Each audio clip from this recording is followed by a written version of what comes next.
Muy buenas tardes a todos.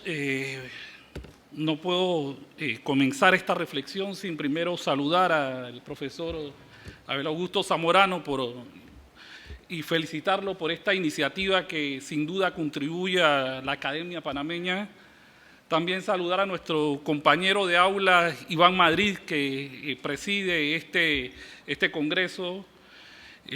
Saludar a nuestros compañeros de mesa, a nuestra amiga Indira Ruiz, colonense, jurista destacada, al doctor Jonathan Rix, secretario general del Ministerio de Seguridad, a Gustavo de Gracia, hoy día jurista consagrado, y al expositor colombiano que nos engalana con su presencia, Mauricio Pava, quienes me acompañan en la mesa principal. Señores abogados, estudiantes de Derecho, damas y caballeros todos. Para mí como regente del Ministerio Público es una gran satisfacción estar frente a ustedes y que se me permita reflexionar y de alguna manera ilustrar sobre un tema que para el Ministerio Público es esencial, como es del Ministerio Público en la lucha contra la criminalidad organizada en el contexto del sistema penal acusatorio. Más allá de una charla magistral, queremos hacer meras reflexiones sobre el tema. No obstante, no podemos iniciar estas reflexiones sin primero hacer algún tipo de alusión a lo que debemos entender como crimen organizado, y lo hacemos así advirtiendo de inicio que la doctrina es poco pacífica respecto a qué debe entenderse por crimen organizado. Hay una parte de la doctrina que se inclina mucho, le da mucha preponderancia al tema de qué tan organizado es este grupo para determinar si hay crimen organizado o no. Y hay otra parte que le da mucha preponderancia al tema del tipo de conducta delictiva que se está cometiendo para determinar si estamos frente a un crimen organizado o no. Igual ocurre en las convenciones. Yo creo que he leído gran parte de las convenciones que existen sobre la materia y ninguna da una definición clara, exacta y precisa sobre el tema. No obstante, para efectos de este conversatorio, nosotros podemos decir que por crimen organizado debemos de entender o se trata de una actividad compleja a gran escala, llevada a cabo por uno o varios grupos de personas estructuradas de forma jerarquizada y más o menos disciplinada con el propósito expreso de obtener y acumular beneficios económicos de forma delictiva. Y repetimos, este concepto es simplemente para contextualizar lo que vamos a tratar de analizar a continuación. Hoy día podemos decir que la criminalidad organizada tal vez representa uno de los principales retos que tiene cualquier Estado democrático de derecho, sobre todo en el ámbito latinoamericano. Yo estoy seguro que si tal vez hace 40 años hiciéramos esta misma reflexión y tratáramos de percibir cuál era el principal riesgo o amenaza de los estados latinoamericanos, tal vez se hablara de golpes de Estado, se hablara de la posibilidad de una guerra con el Estado vecino. No obstante, en los últimos 25, 30 años ha ido ganando espacio el tema del reto que representa el crimen organizado y cómo el crimen organizado no solo socava las estructuras del Estado, sino que se atreve a retar el poder mismo del Estado. Según estudios de organismos internacionales independientes, en la actualidad existen en Latinoamérica por lo menos 436 grupos importantes de delincuencia organizada plenamente identificados, y estos grupos van desde grupos muy complejos como los grupos de criminalidad organizada tipo los Zetas o demás en México, hasta bandas criminales que tienen un alto impacto, pero su alcance territorial es limitado a una parte de nuestros países. Estamos hablando no solo de grupos organizados en el Triángulo Norte, en la vecina Colombia, en Panamá, es decir, el tema del crimen organizado es un fenómeno criminal que va en expansión, va en aumento y que vino para quedarse lamentablemente. Según la Oficina de las Naciones Unidas contra la droga y el delito, la delincuencia transnacional representa un negocio de 870.000 millones de dólares anuales. Estamos hablando obviamente de cantidad de recursos que se traducen en poder de retar el Estado, que se traducen en corrupción y que se traducen de alguna manera en el caldo de cultivo perfecto para socavar no solo el Estado de Derecho, sino la paz social, la convivencia ciudadana.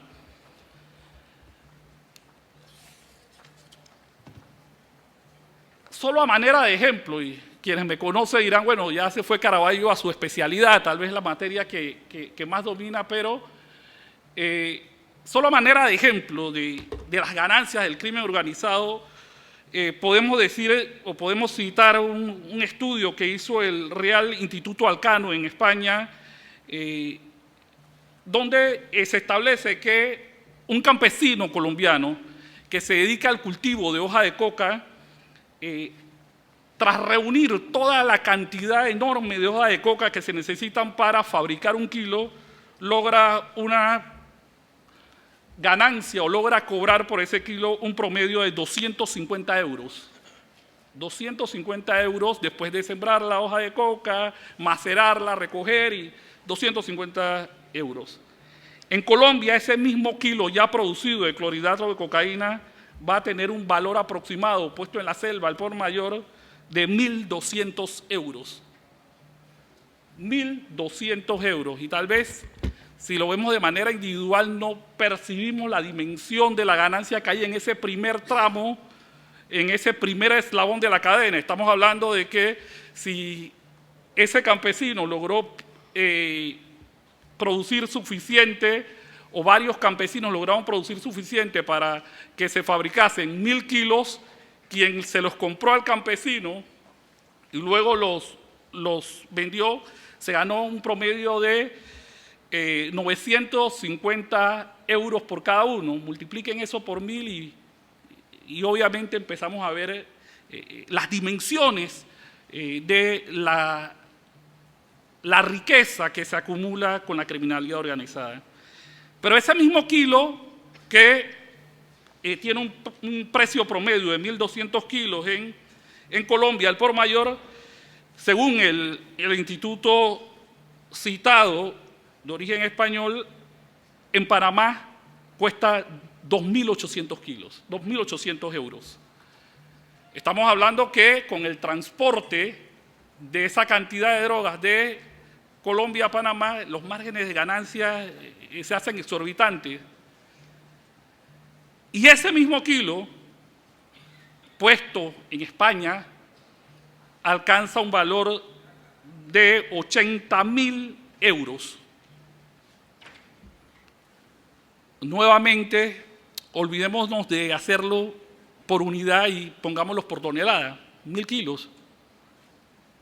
Estamos hablando de cualquier cantidad de recursos económicos recogidos por la criminalidad organizada y lamentablemente debo decir que no es solo la criminalidad organizada de Colombia, pues ya tenemos grupos criminales panameños que compran a un promedio de 2.700, 2.800 dólares el kilo, vulnerando la seguridad de los puertos, lo meten en un contenedor y lo mandan hacia España y reciben toda la ganancia que está en el tramo de ese traslado ilícito de drogas desde Panamá hacia España.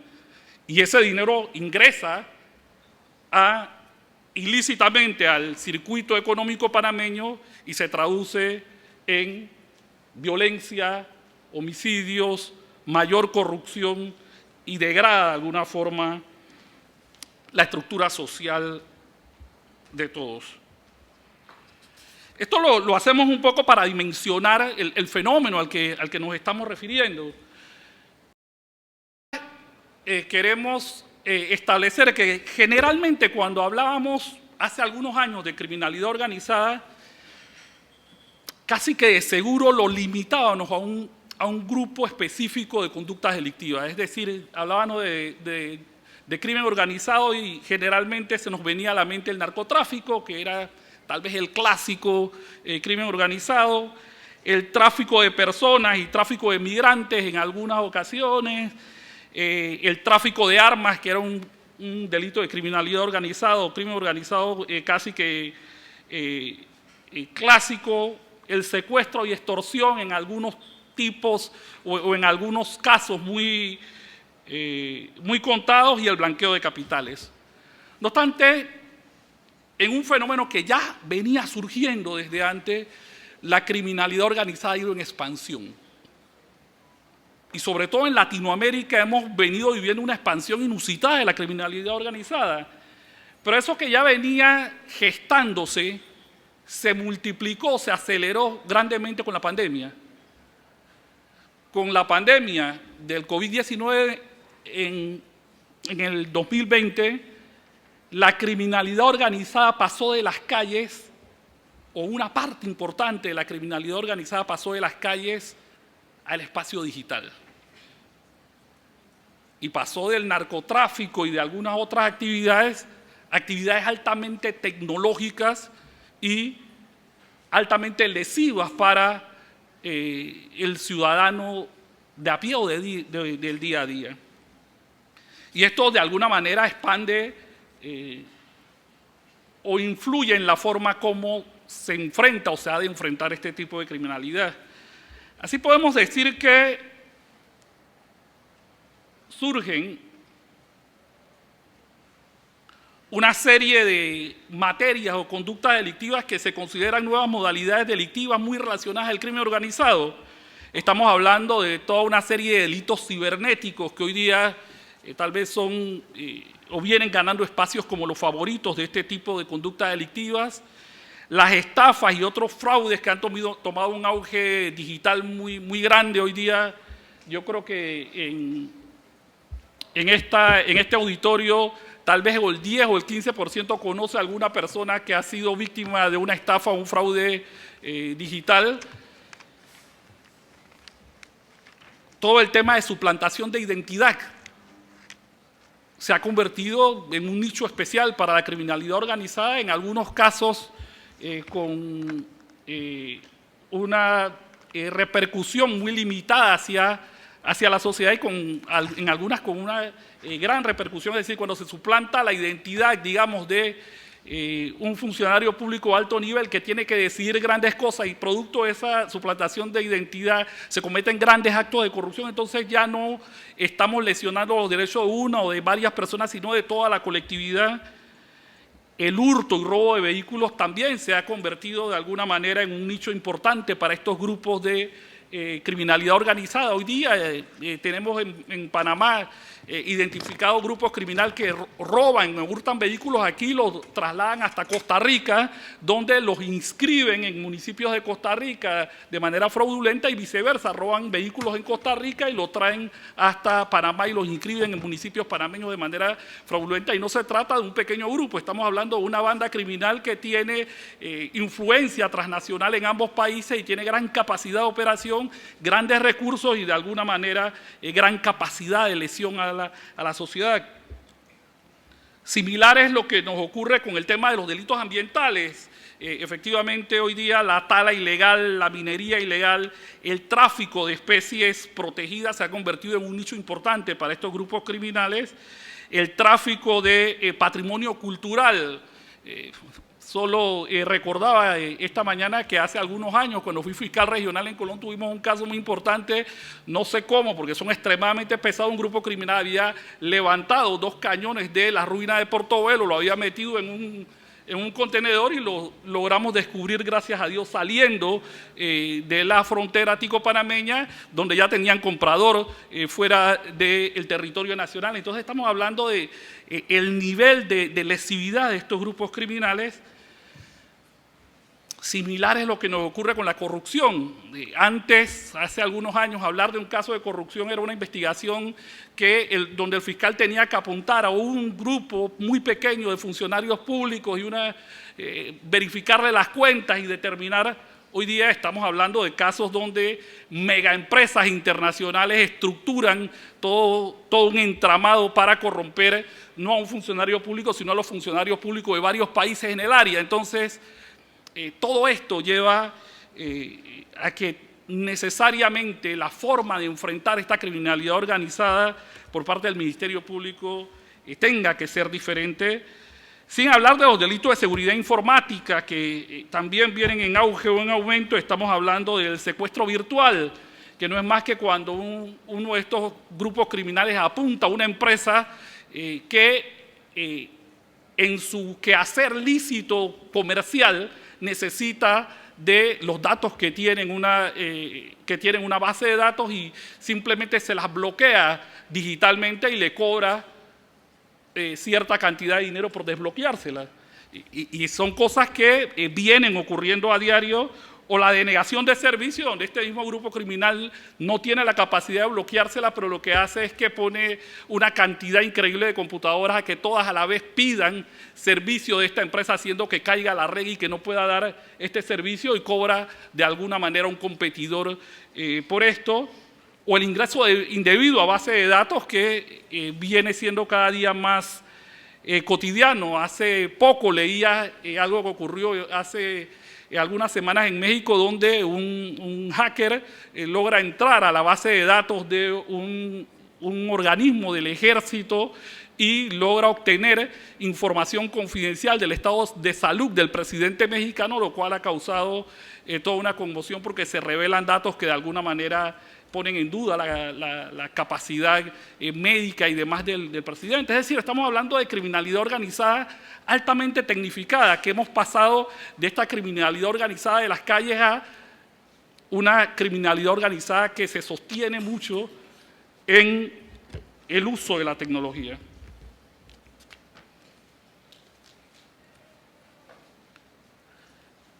Como lo manifestábamos hace un momento, entonces nos enfrentamos a un fenómeno de criminalidad organizada en expansión, con grandes recursos y cada vez más tecnológicos. Entonces viene aquí la pregunta obligada: ¿cómo enfrentar esta criminalidad cumpliendo con el respeto a los derechos y garantías fundamentales que nos exige el sistema penal acusatorio en el cual creemos, y a la vez procuramos ser efectivos, ¿no? ¿Cómo hacerlo? En ese sentido, el Ministerio Público ha venido a través de los años estructurando una estrategia que se centra básicamente, entre otros, en siete pilares que ninguno por sí solo nos garantiza o nos puede garantizar llevar mayor efectividad en esto, pero todos en conjunto, de manera segura, y ya si está aprobado, nos permiten aliviar de alguna manera esto. Primero, el tema de mayor especialización de fiscales, y primero voy a mencionarlo y luego explicaré cada uno. Mayor especialización de los fiscales por materia delictiva, énfasis en la capacitación de los fiscales en materia tecnológica, el tema de la mayor utilización de técnicas especiales de investigación, un enfoque en la investigación patrimonial de los grupos criminales, el cambio en la visión y modelo de investigación, pasando de enfocarnos en el caso específico a enfocarnos en desmantelar a los grupos criminales, el acceso a la justicia y atención diferenciada, protección a las víctimas y a los testigos, y la cooperación jurídica internacional efectiva. El primero de estos ítems, que se refiere a la mayor especialización por parte de los fiscales, es tal vez una de las estrategias que primero se ha venido aplicando. Es decir, producto del desarrollo de la criminalidad organizada, se han ido especializando por ley algunas fiscalías. Nosotros podemos decir que desde el 86, la ley del 86 y luego una del 94 se fue especializando por ley la Fiscalía de Drogas, haciendo que fiscales lograran de alguna manera estar más a la altura de estos grupos criminales respecto al conocimiento, el de modus operandi y demás, especializándolos. A lo largo de esta historia o de este devenir del crimen organizado, igualmente se han dado otras especializaciones, de manera que por ley tenemos fiscalías de drogas, de crimen organizado, de seguridad informática. No obstante, luego de nuestra llegada al Ministerio Público y luego de un amplio análisis, nos dimos cuenta que precisamente el surgimiento de estas nuevas conductas delictivas requerían pasar de un fiscal, como eran la mayoría, que conocían de todas las conductas delictivas indistintamente, a fiscales más especializados. Y iniciamos el cambio de un modelo de gestión que nos llevó a convertir lo que eran dos grandes secciones de litigación e investigación, donde estaban todos los fiscales y conocían de todas las materias, a una serie de secciones especializadas donde de alguna manera nos permitiera esa especialización de los fiscales. Y en este nuevo modelo de gestión, por lo menos en el área metropolitana, cambiamos de fiscales que veían todo a una serie de secciones, 13 de ellas, donde buscamos especializar a los fiscales en esta materia. De la mano con esa especialización ha venido el tema de la capacitación tecnológica, y es que el Ministerio Público, frente a esta realidad, se enfrentaba a un gran reto: capacitar a casi 1.400 fiscales en temas tecnológicos, a todos respecto a todas las materias que requerían algún conocimiento extra en materia de tecnología, o separarlos en grupos para hacer una capacitación más efectiva.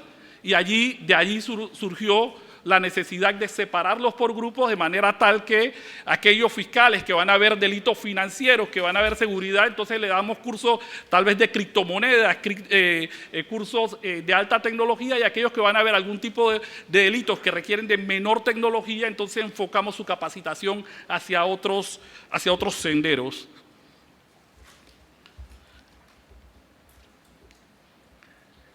Otra de las estrategias que hemos desarrollado a lo largo de estos años es, de alguna manera, propugnar por la mayor utilización de las técnicas especiales de investigación. Y es que estas técnicas especiales de investigación, que siempre se utilizaron tal vez en delitos relacionados con drogas o en lo sumo en algunos pocos delitos de crimen organizado, se ha hecho necesaria su mayor utilización precisamente ante la expansión de la criminalidad organizada. Entonces ya es común, y cada vez impulsamos más, que aquel fiscal que está investigando de repente un robo y se encuentra con un grupo criminal detrás de este tipo de conducta delictiva, utilice las técnicas especiales de investigación como intervención telefónica, entregas vigiladas y operaciones encubiertas, para poder estar a la altura de la complejidad que representan, o cada día más vienen representando, la investigación de este tipo de conductas delictivas, que antes eran conductas bastante simples, pero que hoy son conductas utilizadas por la criminalidad organizada.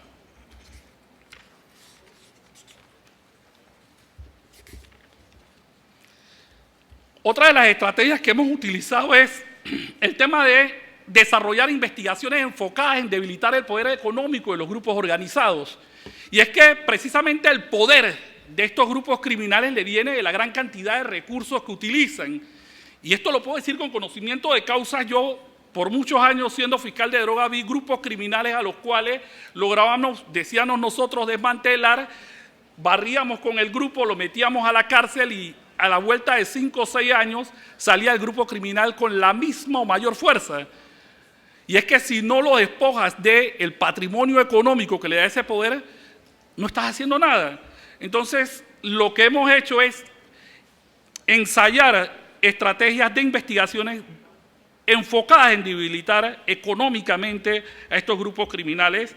Entre una de estas estrategias tenemos el tema de las investigaciones financieras paralelas, y lo cual no es más que cada vez que estamos frente a una investigación de hurto de vehículos, donde está detrás un grupo criminal, de estafa, de secuestro, donde detrás está un grupo criminal, a la par que investigamos este delito subyacente, iniciamos una investigación por blanqueo de capitales, ya sea en la misma carpeta o aparte, que está destinada no solo a que estas personas respondan ante la autoridad por su conducta delictiva, sino que sean despojadas de sus bienes para poder de alguna manera restarle poder a estos grupos criminales. Dentro de estas investigaciones hemos hecho mucho énfasis en el tema de la localización, aprehensión y comiso de bienes, logrando así de alguna manera ir mermando la fuerza de estos grupos criminales. Respecto al tema también, nosotros debemos decirlo aquí, hemos impulsado en conjunto con el Ministerio de Seguridad la ley de extinción de dominio. Y hemos impulsado la ley de extinción de dominio y realmente la iba a pasar muy por encima, pero necesariamente tengo que hacer 2 o 3 reflexiones. En el tema de la ley de extinción de dominio, nosotros hemos tenido la oportunidad de ver la situación colombiana, pero también hemos tenido la oportunidad de ver la situación de otros países, porque Colombia tal vez fue el primer país que ensayó el tema de extinción de dominio propiamente tal, pero es que la extinción de dominio, como la conocemos en el sistema latino, no es más que el proceso INREN que tienen otros países, como lo son Estados Unidos, algunos países europeos tienen el sistema INREN. Entonces, cuando hacemos o cuando ensayamos el tema del análisis y la extinción de dominio, no podemos circunscribirlo solo a la realidad colombiana. Tenemos que ver el panorama completo. Yo siempre he dicho y he acudido a muchos foros de este tema que lamentablemente la discusión de la ley de extinción de dominio la hemos llevado al tema de quien ve el vaso medio lleno o medio vacío. Y frente a casi toda figura jurídica podemos encontrar lo bueno, lo malo y lo feo. Todas, no hay una. Y yo siempre lo digo, si se habla por el tema de la demora que ha tenido la resolución de los casos de extinción de dominio en Colombia, bueno, la demora es propia de nuestro sistema de justicia. Hoy día, después de la pandemia, hemos visto un apalancamiento de cantidad de procesos en el sistema penal acusatorio, y no por eso vamos a poner una bomba al sistema penal acusatorio. Simplemente hay que buscar las formas que nos lleven a salir de este hueco. Entonces, yo sí creo que hay que hacer una reflexión un poco profunda del tema. Ha habido exceso en la aplicación de todas las medidas cautelares que yo conozco, desde la detención preventiva hasta la retención, en todas ha habido exceso. Y no podemos tomar decisión basándonos solo en los excesos en la aplicación de una medida. Tenemos que ver el tema, reitero, de una manera un poco más amplia. La extinción de dominio no es más que una acción INREN, como lo decía, que lo tienen Estados Unidos, una gran cantidad de países europeos, entre otros. Y ojo, es cierto, en Colombia han habido 2 grandes escándalos por el uso del dinero de la extinción de dominio. No obstante, las acciones INREN que practica hace muchos años Estados Unidos y Europa no han tenido un solo escándalo. Entonces, no podemos decir que este tipo de acciones son negativas solo por el problema colombiano. Tenemos que tener una visión mucho más amplia. Yo he tenido la oportunidad de participar en varios casos donde se ha aplicado la acción INREN en los Estados Unidos con excelentes resultados. Excelentes resultados, sin ningún tipo de tacha, sin ningún tipo de duda.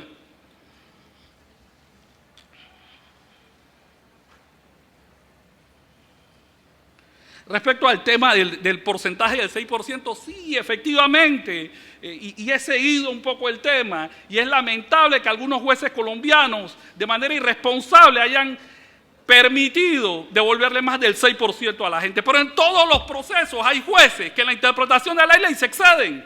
Y eso no hace que el sistema sea inservible. Es un tema de estructura, no es un tema de estructura, sino un tema de personas. Entonces, cuando analicemos el tema de extinción de dominio, tratemos de alguna manera, y lo digo como una institución que está promoviendo una herramienta jurídica que es necesaria en nuestro país, una herramienta jurídica que estamos seguros va a mejorar la seguridad ciudadana del país, que hay que tal vez mejorar el proyecto, eso es cierto. Que el proyecto no es perfecto, es perfectible, eso es cierto. Pero no podemos partir de la base de que por fracasos o por alguna mala experiencia no debemos dar el paso de hacernos de una herramienta que sin duda va a mejorar el sistema. Y vuelvo un poco a nuestra intervención, porque le digo, era un tema que íbamos a tocar de manera muy por encima, tratando de respetar la materia que iba a tocar el licenciado Rix. Y de igual manera, debemos decir que entre las estrategias que tenemos para perseguir la criminalidad organizada está el cambio en la visión y el modelo de investigación que hemos hecho, cambiando el enfoque del caso específico, el enfoque del desmantelamiento del grupo criminal. Y esto tal vez suena un poco complicado, pero lo podemos explicar tal vez con un caso específico. Hace unos 6 meses llegaron a la Procuraduría algunos fiscales donde me requerían gente para la Fiscalía Regional de Colón. Me dicen, procurador, es que tenemos un aumento inusitado de casos de robo y hurto de vehículos en Colón y no sabemos qué hacer. Queremos que nos dé otro fiscal y que nos dé... Y les digo, pero ¿qué es lo que está pasando? Y les digo, mire, ¿saben qué? Tráiganme todos esos casos acá. Y finalmente hicimos un análisis y verificamos que de estos 79 casos habían un patrón en común. Todos los casos hurtados o robados habían sido inscritos en otros municipios y de alguna manera estaban siendo utilizados por otras personas. Entonces, a partir de ahí utilizamos precisamente el cambio de visión. Dejamos de ver el caso en particular, el caso específico, y nos enfocamos, priorizamos los recursos en ver el fenómeno criminal. Y nos dejamos de enfocar en ver quién era responsable del caso 1, del caso 5, y lo que hicimos fue verificar en estos 70 casos si había, de alguna manera, detrás un mismo grupo criminal. ¿Con qué nos encontramos? Con que en 35 de ellos había detrás un mismo grupo criminal. Y enfocamos nuestros esfuerzos, después de eso, en identificar a todo el grupo criminal, verificar su modus operandi, probarlo, y finalmente hicimos un gran operativo donde desmantelamos a este grupo criminal.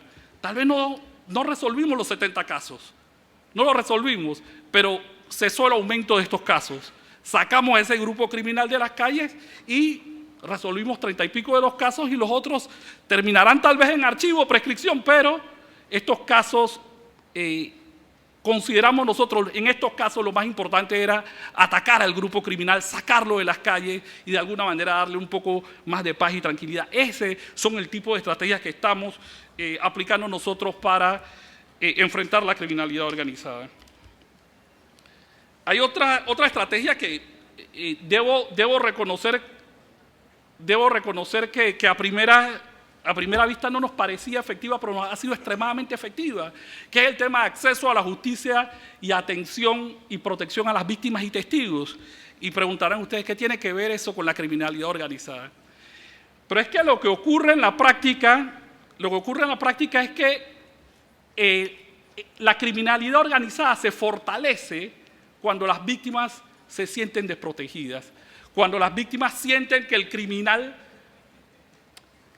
va a terminar siendo impune, que el criminal está por encima de la ley. Entonces, ¿qué es lo que hemos hecho? Hemos tratado de acompañar más a las víctimas, hemos tratado de proteger a los testigos y de decirle, aquí tienes a la fiscalía a tu lado. Y esto ha potenciado que hayan mayores denuncias, que la gente colabore más en los procesos y que podamos alcanzar algunos grupos criminales. Y tal vez un ejemplo que podemos dar. Hace poco más de un año, empezó un flujo migratorio irregular en Darién, y las denuncias que nos venían de violaciones y de robos eran increíbles. Nosotros acudimos a Darién, recorrimos las fronteras de Panamá con Darién y decidimos poner una agencia del Ministerio Público en Bajo Chiquito, es decir, allá en la montaña donde está la frontera de Panamá con Darién. Pusimos una agencia del Ministerio Público y nos abrieron otra trocha y pusimos otra agencia del Ministerio Público allá. ¿Y saben qué? Bajamos la cantidad de conductas delictivas. ¿Por qué? Porque acompañamos a las víctimas, porque le dimos la seguridad y sobre todo propiciamos que nos hicieran las denuncias, lo cual nos permitió alcanzar a esos grupos criminales. Hoy día, hace poco más de 2 semanas, fui allá, luego de un año, a repasar un poco cómo está la cuestión, y con mucha satisfacción puedo decir que había más de 2 meses donde no se había presentado una sola denuncia por robo ni por violación. Paulatinamente fueron bajando a través de una medida que, vuelvo y digo, tal vez a simple vista no se ve como una medida para perseguir la criminalidad organizada. Realmente tendría otros 2 puntos que tocar, no obstante, tratando de ser respetuoso del tiempo de todos ustedes, vamos a cortar aquí. Lo que sí queremos